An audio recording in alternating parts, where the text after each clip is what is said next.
Sinasabi ngayon, itong impeachment na ito, sabi nga nila, kung sa tingin mo may grave threat talaga si Inday Sara sa mga Marcos, bakit hindi nagsampa ng demanda yung mga Marcos? Anong sabi ni Chris Aquino?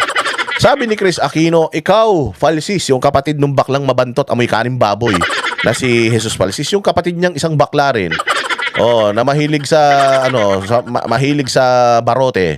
Sabi ni Chris Aquino, ikaw, wag kang uuwi. Recorded talaga yun. Wag kang uuwi sa Pilipinas. Pag umuwi ka sa Pilipinas, papapatay ka ng pamilya ko. Yun ang grave threat. Pero nakulong si Chris Aquino. Hindi. Anong sabi ni Chris Aquino? He should have filed the case against me. Kung gusto niya talaga, kung he felt like I threatened him and he was threatened, then he should have filed the case against me. Nag-file ba siya ng case? No.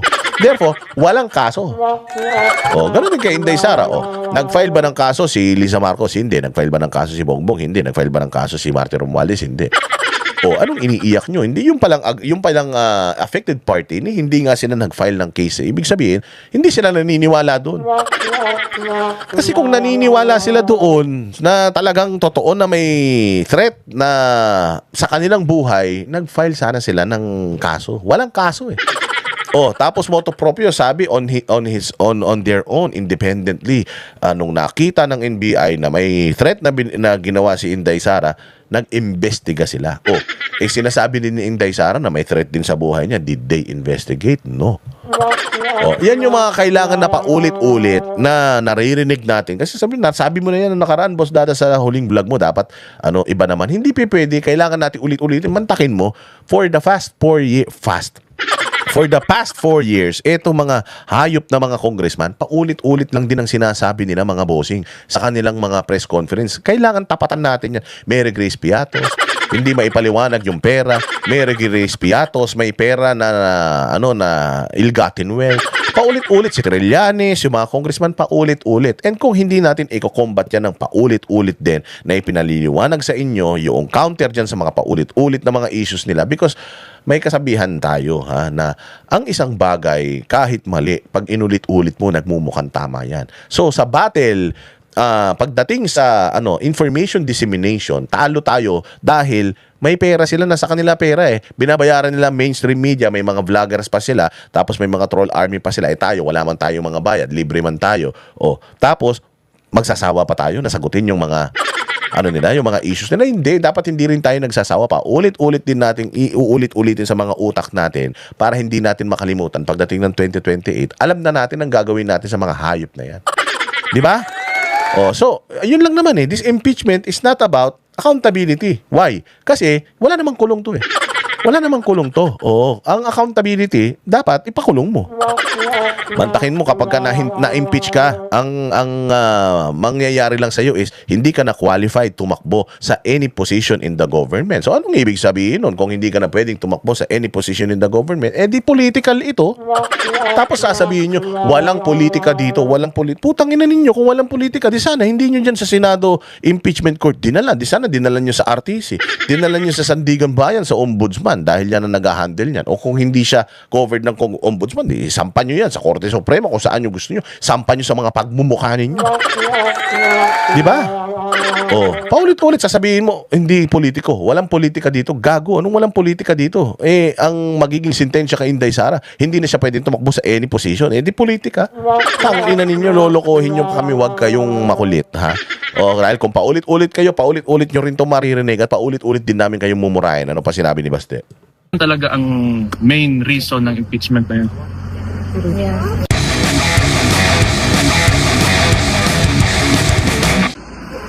Mayor Baste, magandang hapon po sa inyo. Kamusta po kayo today, sir?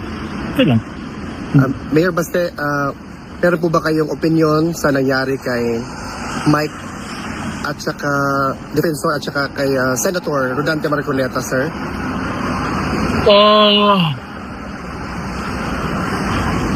Katulad yan, paulit-ulit na tanong yan Paulit-ulit na tanong sa kanya, paulit-ulit na tanong kay ganito, kay ganyan. Pero kailangan natin ulit-ulitin at kailangan natin laging sasagutin para yung tao, makita nila yung consistency. Ang hinaharp natin katotohanan, hindi naman fake news hindi ba? Nauna pa si Marcoleta. Nauna pa si Mike Defensor. Kaya nga alam mo, minsan, nakikita ko yung social media, ang dami nagtatampo. Ang dami na talaga nagtatampo na ang dami nyo nagre-reklamo. Reklamo kayo ng reklamo. Pero nagsasawa naman kayo sa mga content na paulit-ulit na ipinaliliwanag sa inyo kung bakit nauna pang makulong itong mga ito ang totoong magnanakaw si Bongbong at saka si tsaka si Romualdez. Pero bagamat paulit-ulit, kailangan nating gawin o kailangan nating paulit-ulit din na sabihin kasi kapag madali tayo makalimot Ang daming pinagkakabalahan ng mga Pilipino, ang dali nating makalimot sa mga totoong issues Kapag katulad niyan, napag-uusapan ba si Marcoleta at saka si Mike Defensor? Maling-mali yung ginawa sa kanila Mike Defensor is a private person. Si Mike Defensor ay nagbigay ng pera galing sa kanyang bulsa papunta sa isang tao na ginamit sa kanyang kampanya. Walang pera ng taong bayan na involved. Hindi naman mga kriminal ang mga ito, di man sila mga drug lord, di man sila mga launderer, matitinong tao man ang mga ito. Pero imagine, nauna pa silang nakulong kesa sa mga nagnakaw sa atin, kesa sa mga nagpakasasa sa pera natin. Yan si Bunuan, ginawa pa nilang state witness. Imagine. Ikaw yung leader ng sindikato, ikaw yung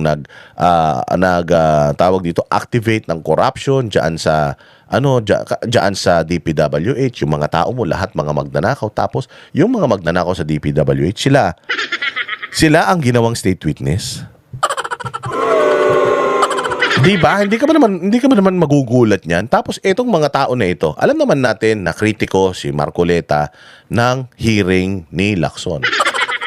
Nakita nyo, hanggang ngayon, inaatake siya ni Lacson. Sabi ni Lacson, wag daw magkakaroon ng warrant kasi pag nagkaroon ng warrant, magkakasakit ka. Bakit pa kailangan sabihin ni Lacson yun? Kasi nga talagang na-expose ni Marcoleta si Lacson na protector talaga ng mga magnanakaw sa Pilipinas.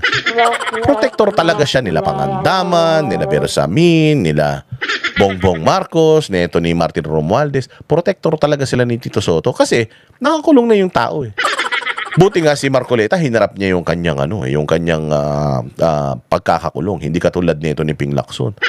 Si Ping Lacson, tumakbo yan hindi ba nagtago yan? Tsaka ang kaso niyan, murder Pagpatay ang kaso ng hayop na yan. Di ba mas masama yan? Pero tumakas siya. Tapos nga nagsasalita siya na ganyan. Kaya nga sabi ko nga, hindi ko alam kung sino ang bakla. Bakla ba si Ping Lacson o yung PR ni Ping Lacson, yung admin ng kanyang page? Kasi taina baklang-baklang atake. Di ba? Ang tanda na ng tao, kasamahan mo sa Senado. Sabihin na natin, magkaiba kayo ng politika. Pero bakit pikon na pikon ka? Kaya pikon na pikon si Lacson kasi na-expose talaga si Lacson na talaga siya, criminal talaga utak niya. Lumalabas na naman kasi yung issue ngayon na yung anak niya smuggler. Tapos, hindi pa niya ma-justify na hindi niya pinagtakpan si Bongbong at saka si Martin Romualdez. Kasi kung makikita mo yung mga recommendations niya, dyan sa Blue Ribbon Committee niya, putang ina, lahat ng kalaban ng administrasyon, yung inatake nila. Di ba? So, hindi tayo dapat matulog doon. Dahil dito sa impeachment na to, tuwang-tuwa actually, yung Malacanang sa impeachment. Bakit? Kasi, pansamantalang nawala yung focus ng mga tao sa flood control scandal, nag-uulan na naman. Every time that they're trying to bury etong flood control scandal na ito, binabagyo tayo. Ayan na, tag-ulan na ngayon Susunod-sunod na ang bagyo. Tandaan nyo walang budget ngayon 2025 para sa flood control. So imagine, konting ambon lang talaga, babahain tayo. So paano nila itatago yan? Paano nila itatago sa taong bayan yan? Ultimong Mother Nature ang nagsasabi o nagpapaalala sa atin, yung mga Pilipino, putang ina, tatangan nyo. Ninanakawan kayo tapos okay lang sa inyo. Hindi, totoo naman Parang okay na lang sa atin. Parang normal na lang sa atin. Parang ang lagi na lang natin sinasabi, antayin na lang natin yung eleksyon. Pagdating naman ng eleksyon, ang tatangan nyo rin. Pagdating ng eleksyon, di nyo rin naman pag-aaralan yung mga binoboto yung mga kandidato. Tangina, maglalagay kayo ng congressman porket binigyan kayo ng pera. Yun na ilalagay ninyo, putang ina ninyo. Pare-parehas kayo. Kita nyo kung gaano ka-importante ang isang congressman. Gaano ka-importante ang isang congressman na tanga. Kasi kapag nagboto ka ng 10 congressman na tanga, ang lakas niyan. Ang lakas niyan. Imagine mo, magboto ka ng 300 na congressman na mga magnanakaw. Putang ina, ubos talaga ang pera ng taong bayan. Akala ninyo ang importante lang, senador at saka presidente, vice president, dahil silang binoboto ng buong Pilipinas. Hindi, napaka-importante ng role nitong mga congressman na ito. Bakit?